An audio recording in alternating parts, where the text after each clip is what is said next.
What if I told you that 90% of startups fail, not because they lack talent or good ideas, but because founders cannot handle the brutal psychological warfare that comes with leadership when everything falls apart?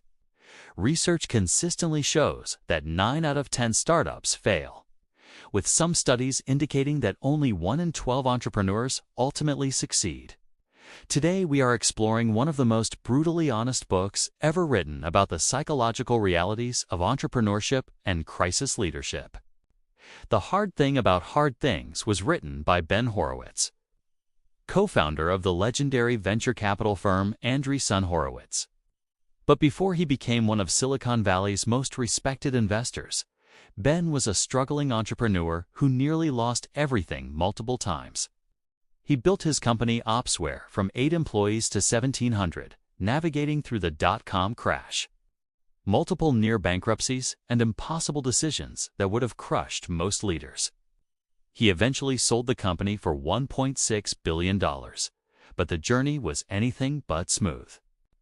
This book is his raw, unfiltered guide to surviving the battles that business schools never prepare you for.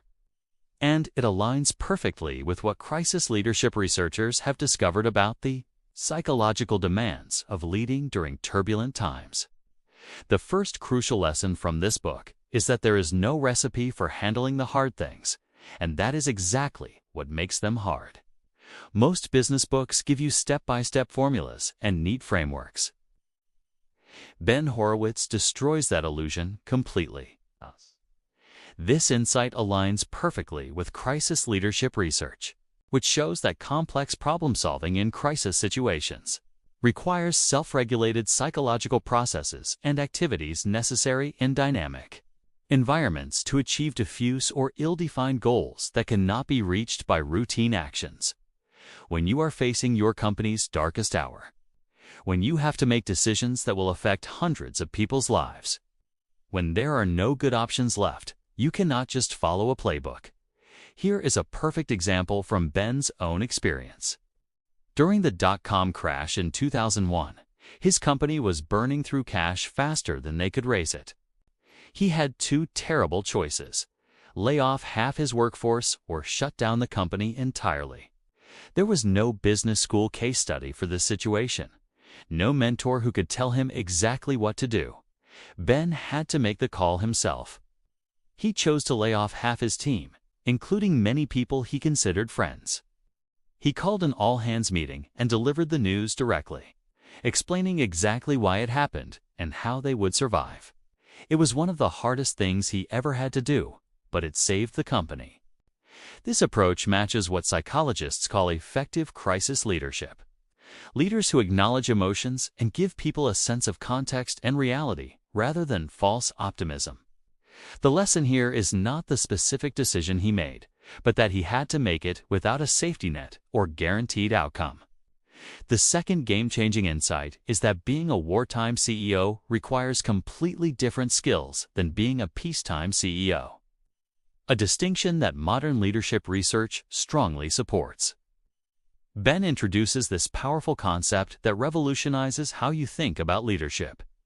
During peacetime, when your company is growing and things are going well, you can focus on culture, team building, and long-term strategy. But during wartime, when your company is fighting for survival, you need to make fast, tough decisions that might seem harsh or unfair to people who do not understand the bigger picture. Research on transformational leadership during crisis shows that different leadership dimensions become more critical during turbulent times, particularly the ability to provide individualized consideration while making difficult strategic decisions. Consider the story of how Ben had to fire his best friend and head of sales, Mark. Mark was loyal, hardworking, and had been with the company from the beginning. But as the company grew, it became clear that Mark could not scale with the demands of the role. A peacetime CEO might have tried coaching, training, or moving Mark to a different position. But Ben was in wartime mode, fighting for the company's survival. He realized that keeping Mark in the role out of friendship would hurt the entire organization and potentially destroy the company. So he made the brutal decision to let his friend go. It was emotionally devastating, but it was the right business decision. The company survived and thrived, eventually employing over 1,000 people. This decision exemplifies what crisis researchers call the necessity of honest and empathetic communication, even when delivering difficult news. Sometimes being a good leader means making decisions that make you feel terrible as a person, but save the organization and all the jobs that depend on it. The third powerful principle is that the story you tell yourself becomes the story your company lives. Ben explains that as a CEO, your mental framework and internal narrative directly impact your company's culture, performance, and survival. If you tell yourself that you are a victim of circumstances, your company will develop a victim mentality. If you tell yourself that every problem is an opportunity to get stronger, your organization will become more resilient. Here is how this played out in real life. When Ben's company was struggling with a major competitor who had more resources, better technology, and deeper pockets, he had a choice. He could focus on all the reasons why they were going to lose, or he could reframe the situation entirely, instead of seeing themselves as the underdog about to be crushed.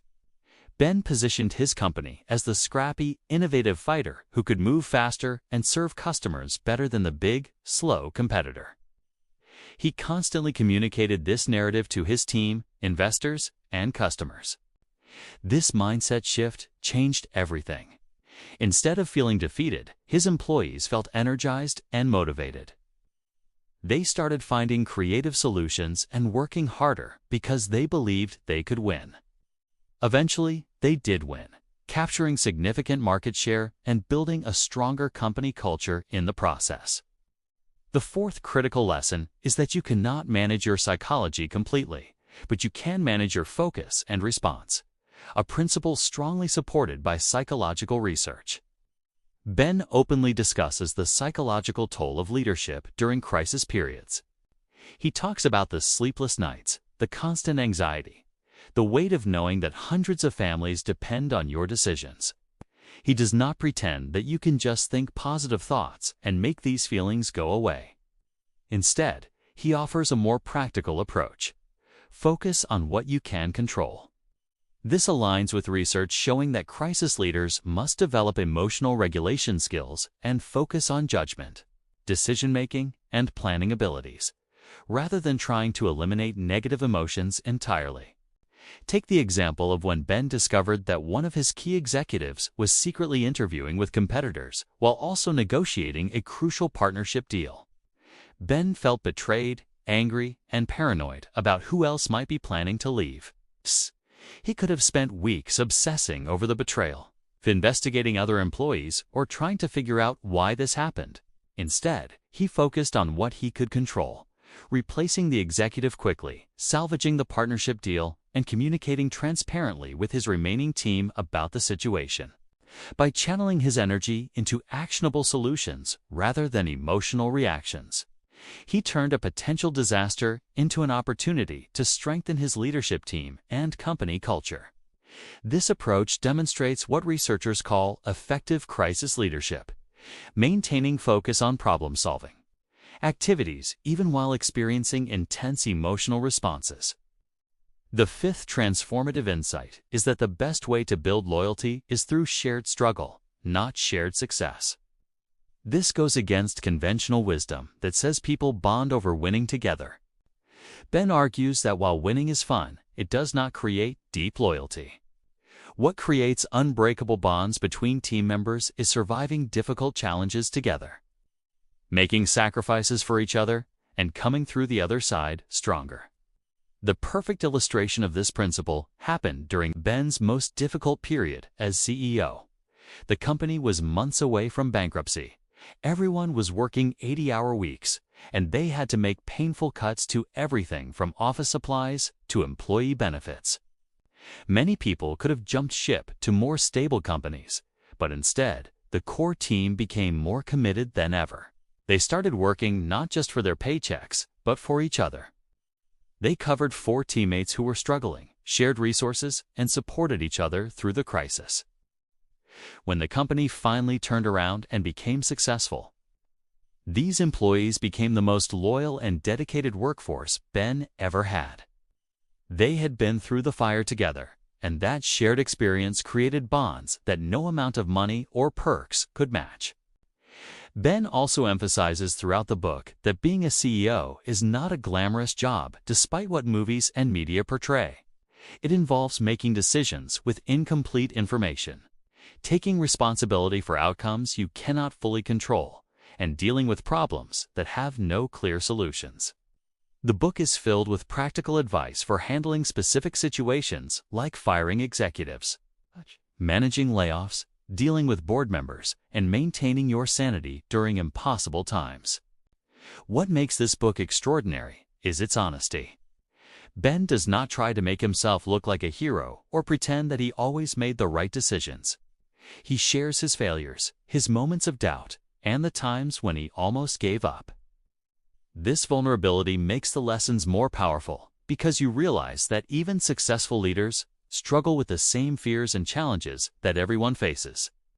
The transformation that comes from reading this book is not about becoming fearless or learning to love difficult decisions. It is about accepting that hard things are an inevitable part of leadership and business, and developing the mental frameworks to handle them effectively. You learn that your job as a leader is not to avoid problems, but to solve them. You discover that your greatest strength comes not from having all the answers, but from being willing to make tough calls when nobody else can or will. If you are an entrepreneur, a manager, or anyone who has to make difficult decisions that affect other people, this book will prepare you for realities that no one talks about. It will help you understand that feeling overwhelmed, scared, or uncertain does not mean you are failing as a leader. It means you are human, and you are dealing with genuinely hard things that require courage, judgment, and persistence. The hard thing about hard things is that there is no formula for dealing with them. But there are principles, mindsets, and approaches that can help you navigate through the darkness and come out stronger on the other side. Ben Horowitz has given us a roadmap for surviving and thriving during the most challenging moments of leadership and life. Do not forget to subscribe to our channel for more brutally honest book summaries that prepare you for real-world challenges. Comment below and tell us about the hardest leadership decision you have ever had to make, or share what aspect of entrepreneurship you find most challenging. And if this video helped you think differently about leadership during difficult times, try applying just one of these principles to a current challenge you are facing and see what shifts in your approach and outcomes. Knowledge is only powerful when applied. Take one idea from today's book and put it into action. If you want more summaries on personal finance, leadership, and self-development, subscribe and join me on this journey of growth.